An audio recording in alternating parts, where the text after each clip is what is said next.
Kingdom, the undefeated, reigning and defending. That man is the best in the world.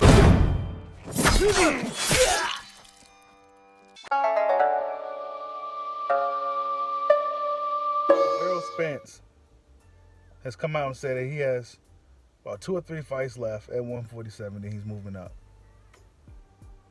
Now, he says that his resume is better than Crawford's.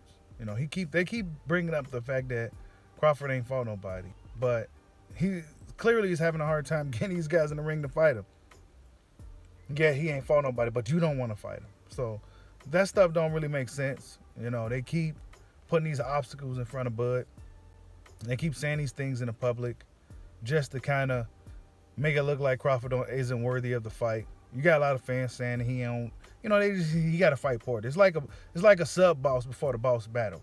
Crawford got to fight all these goons. Then now he got to fight the guard dog, the sub boss, and Sean Porter before he fights the boss, the big fish, in Errol Spence Jr. It's a fucking game, a bunch of bullshit.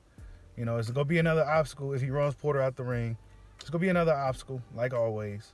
One would assume that if Spence gets the Pacquiao fight, next guy up will be Terrence Crawford.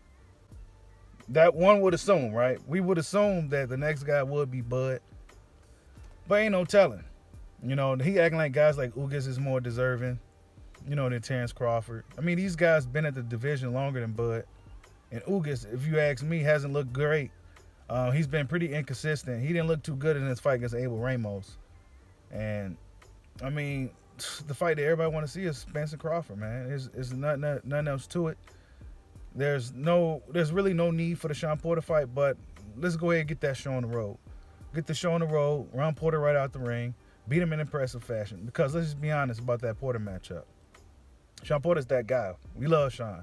But his best chance to beat Crawford is in the first 3 rounds. And we all know Sean Porter isn't a guy who finishes guys, and he don't get too many knockouts.